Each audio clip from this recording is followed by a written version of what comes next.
CCD, vamos fazer o seguinte. Vou falar do Grêmio. Tu praticamente não falaste no programa hoje. A tua inquietação, o perigo do Grêmio. Hoje, Pedro. Sei lá. Hoje é verdade que a gente falou muito tempo aqui dos campeonatos. Das questões envolvendo o Internacional e a secação da noite, mas tem um jogo importante pro Grêmio hoje da noite. Fluminense que iniciou. Especialmente. O Juventude também. Mas pra mim o jogo é o jogo do Fluminense com o Criciúma. Pra mim o Juventude, e até torço que o Juventude O que eu como secador tenho que torcer? Tu como secador precisa torcer pra Juventude e Criciúma. Como secador. Não, como secador é o Juventude e o Criciúma ganhar. Exatamente. Isso mesmo. Tá, então, pra mim, a gente sabe que tem uma lógica curiosa, que é uma ironia, mas o que merece que a gente fale, os times ruins perdem, os times bons ganham. Essa é uma lógica do jogo. Aparentemente estão numa má fase. Estão numa péssima fase. Mas eu acredito que a gente possa ver hoje o Criciúma se aproximar do rebaixamento, e se o Fluminense do Mano Menezes conseguir vencer, eu acho que o Criciúma ele talvez pare nos 40 pontos. E aí o Grêmio não precisaria fazer ponto nenhum. Tem maior número de vitórias. Essa pra mim é a lógica, porque o time do Bragantino é o outro rebaixado. Então, esse não tem saída. Até porque, curiosamente, joga contra o próprio Criciúma, né? Exato. Na última rodada. Então, eu acredito muito nisso e torço. Se o Criciúma vencer o jogo, bom, aí muda a figura, aí nós estamos falando de 42 ou mais. O Grêmio, a gente falou muito aqui na semana passada de Racing e Cruzeiro, né? Que o Cruzeiro, se ganhasse do Racing, os jogadores estariam de ressaca, porque teria festa. O Cruzeiro perdeu para o Racing e está envolvido numa polêmica que teve festa. O goleiro do Cruzeiro, terceiro goleiro, o Anderson, deu uma de Douglas Costa, marcou casamento para a reta final da temporada, e o casamento foi segunda-feira, e aí vazaram vídeos de jogadores cantando, comemorando o casamento do companheiro. Que estavam no jogo. Que estavam no jogo no final de semana. E tá uma polêmica em Minas Gerais, ele se retratou, fez uma carta agora, publicou uma carta. Estava marcado há 4 meses o casamento. Mas é um ambiente difícil que tá o Cruzeiro. O Wallace foi substituído no primeiro tempo, saiu sem nem olhar 26 minutos pro Fernando Diniz, e ainda pergunta no campo o ambiente do Cruzeiro é terrível, que pode ser uma grande vantagem para o Grêmio. Vamos saber um pouco mais com o Rodrigo Oliveira, que está em BH. Ele foi no casamento, será? Não? Deve ter ido, o Rodrigo é festeiro. E essa notícia uma briga do Wallace com o Cruzeiro me serve, tá? O meu time pode começar no ano que vem com o Wallace na cabeça da área, já vai melhorar bastante. Mas ele foi mal, né? Ele não conseguiu jogar ainda desde que veio. Mas é o jeito do Diniz de jogar. O time do Diniz, eu falei pra vocês a lógica ontem. Os caras torcem pra ter escanteio contra e não precisar sair jogando. Depois comemoram quando escapam de tomar um gol perto do próprio gol. Ali é uma loucura. Eu fico imaginando, Pedro, eu fico nervoso com o meu time que não tem tática. Mas eu não sei se é melhor não ter tática, não ter... Tira no meio do campo. Joga a bola lá pro meio. Do que imagina o time, imagina o Reinaldo saindo jogando, Guerrinho. Mas beleza. Rodrigo, tu tivesse na festa aí de casamento, não? Infelizmente não fui convidado, viu, Pedro? Que pena.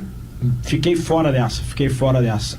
Mas, Pedro, esse ambiente turbulento do Cruzeiro tem tudo a ver com a estratégia que está sendo preparada pelo técnico Renato Portaluppi para o jogo de amanhã no Mineirão. Em resumo, atacar um Cruzeiro fragilizado ou se defender de um Cruzeiro mordido. Porque nos últimos jogos fora de casa, especificamente contra Fluminense e Palmeiras, o Renato adotou a retranca, o ferrolho, como estratégia, e isso nos embasa para projetar uma estratégia defensiva também para o jogo de amanhã. Mas é fato que o Cruzeiro vem pressionado e fragilizado não só pela derrota contra o Racing e pela festa polêmica do casamento do goleiro Anderson, mas sobretudo pelas más atuações. Sob o comando do Fernando Diniz, o Cruzeiro tem 2 vitórias em 11 jogos, o que pode encorajar o técnico Renato Portaluppi a adotar um esquema mais ofensivo, quem sabe com Soteldo, Cristaldo, Aravena e Bright White juntos. Passa por aí, por essa análise, a definição da postura do Grêmio no jogo de amanhã. Até porque o Grêmio ganhando vai a 43 pontos e praticamente se afasta de forma virtual do rebaixamento, Pedro. Pois é. Tu tem a escalação do Grêmio aí? Tu tem ideia ou tem muita dúvida ainda? A dúvida principal em relação a peças de ordem técnica está na zaga. O Rodrigo Eli não tem condições, não viaja, tem uma luxação no pé direito. E as opções do Renato são ou o Pedro Jeromel, que já está em fim de carreira, há muito tempo não aguenta uma sequência intensa, Gustavo Martins, que foi mal contra o Juventude, ou o Rodrigo Caio, que já foi um recurso do Renato recentemente. Marquezin, João Pedro, Gustavo Martins, Jeromel ou Rodrigo Caio, Gemerson e Reinaldo, Dodi, Vila Sante e Edenilson, Soteldo ou Cristaldo, Bright White e Aravena, não descartando a possibilidade de não jogar o Edenilson e entrar Cristaldo com Soteldo e Aravena, Pedro. Essa cama que tá mostrando aí com o travesseiro vai receber alguma parceria aí, não? Vai receber a parceria do nosso técnico de externas, Matheus Camargo. Mas não na mesma cama. Vamos deixar claro que não é na mesma cama, né, Rodrigo? Então estão chegando de ônibus. Como a camareira passou há pouco tempo, eu posso mostrar, tá? Tentei pegar o cenário, mas sabe como é que é? A luminosidade, não sei se vocês conseguem não é boa, ver. não é boa. No bairro Cidade Nova, aqui onde eu tô. Quanto mais escuro, melhor, Rodrigo. Também não fica te queixando. Pedro, já que tu falou no hotel aqui onde eu tô hospedado, uma situação curiosa. O Juventude está hospedado aqui. E pode falar o nome, é o Ouro Minas. Que é um belo hotel, inclusive. É, belo hotel. Abriga o Juventude. Esse hotel aí é um treme-treme. A piscina, aquela térmica lá é interessante. O Juventude não tem grandes ausências, né? Eu jogo acho com que pode jogar, né?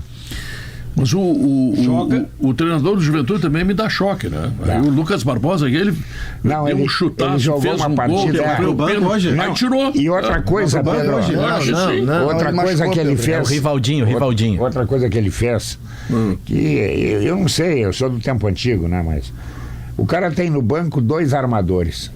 Giancarlo e Nenê. Não joga nenhum dos dois joga. O Grêmio corre risco. Mas tem um aqui em Porto Alegre, fez o mesmo Maracanã, né, Pode fazer amanhã de novo. Pode fazer amanhã de novo. Jogar Monsalve nem olha aqui, ó, o Lucas Barbosa deu um banho de bola no Reinaldo.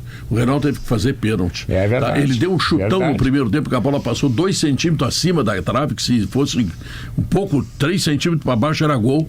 Tá? Ele fez um gol de cavadinha. Nós votamos nele, tendo saído aos 20 do segundo tempo, como melhor em campo. Sai fora. Mas eu acho que ele machucou. Eu acho que naquele jogo... Não é, Pedro, eu acho que naquele jogo ele machucou. Corre muito. Não, mas eu acho que ele machucou. Ele um pouquinho antes do lance, ele chuta e chuta o chão. Eu vou botar nessa conta, né? Eu acho que ele sentiu. Não dá pra entender. Não, ele tava mandando no jogo. Não usa nenhum armador.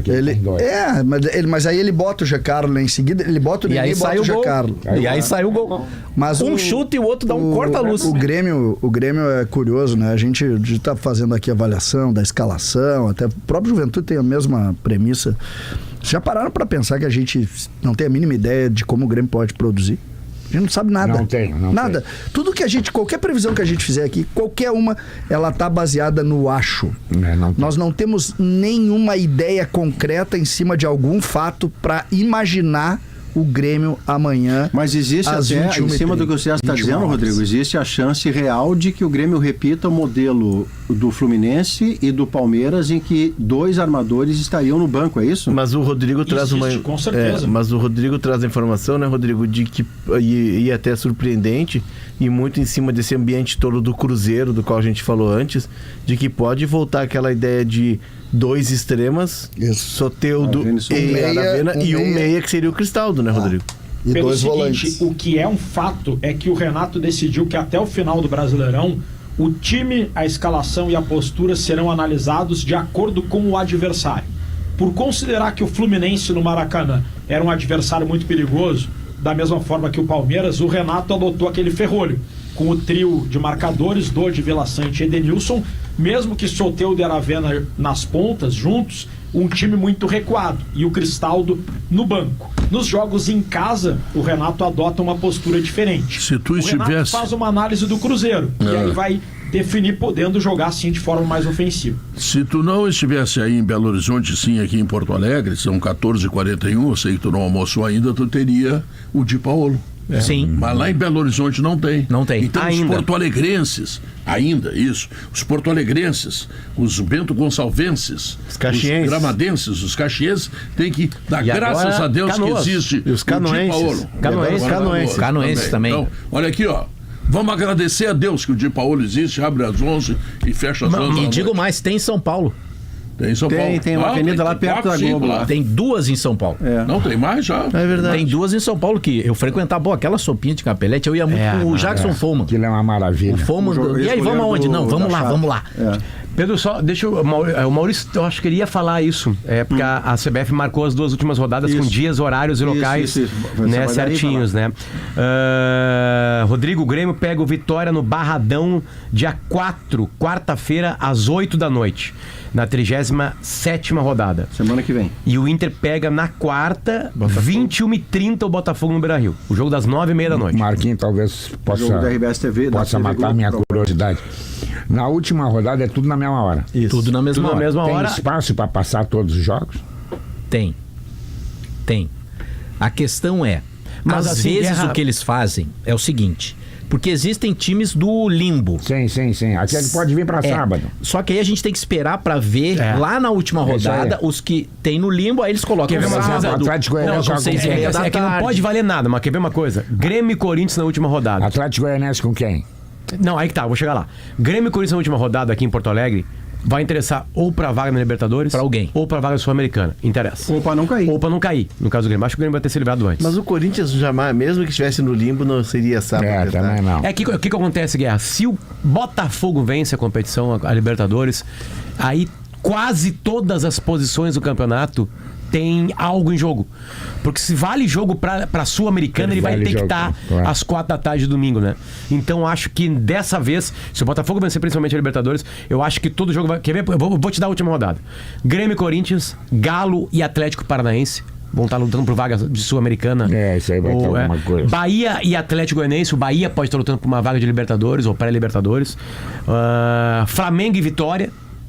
Talvez aqui. Provável despedida do Gabigol no Maracanã, esse jogo. Esse jogo aqui. O Vitória talvez esteja lutando por uma vaga da Sul-Americana. Né? Bem possível, né? Que isso. Botafogo e São Paulo pode ser jogo de título ou de vaga de Libertadores direta. Palmeiras e Fluminense, ou Mesma segunda divisão, ou Sul-Americana, ou campeonato. Bragantino e Criciúma. Pode valer uma queda. Uma queda, pode valer uma queda aqui. Fortaleza e Inter, pode valer vaga, né? Enfim. Cuiabá e Vasco. Esse aí não vale nada. Talvez Sul-Americana. Eu acho que nada. Talvez Sul-Americana aqui. Cuiabá, muito provavelmente, E estará Juventude rebaixado. Cruzeiro. O que existe a prática é a seguinte: um jogo para São Paulo, um jogo para o Rio de Canal Aberto e um terceiro jogo que é distribuído para praças periféricas, não centro do país. Então, se tiver valendo o título, um dos jogos do Canal Aberto é Palmeiras, o outro é Botafogo e o terceiro jogo se decide na própria semana da última rodada, né? Maurício, Portanto, ao longo da se o semana Botafogo vence a Libertadores, só 2 posições do Brasileirão não levam a nada. O limbo. Então isso elimina completamente a possibilidade de um jogo que não valha nada. Pode valer vaga Sul-Americana. Pode ter, nessa lista que você disse, Potter, pode ter jogo de 2 times rebaixados. Criciúma e Red Bull. Criciúma e Red Bull. Esse jogo pode ser um jogo Talvez de 2 esse rebaixados.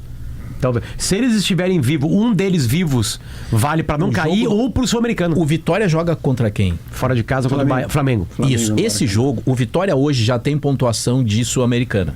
Isso. O Vitória tem mais 2 rodadas até esse jogo, ele pode estar 100% na Sul-Americana. É outro jogo que também não tem nada. Depende muito, porque hoje o Vitória tá com 2 pontos acima do Grêmio na Sul-Americana.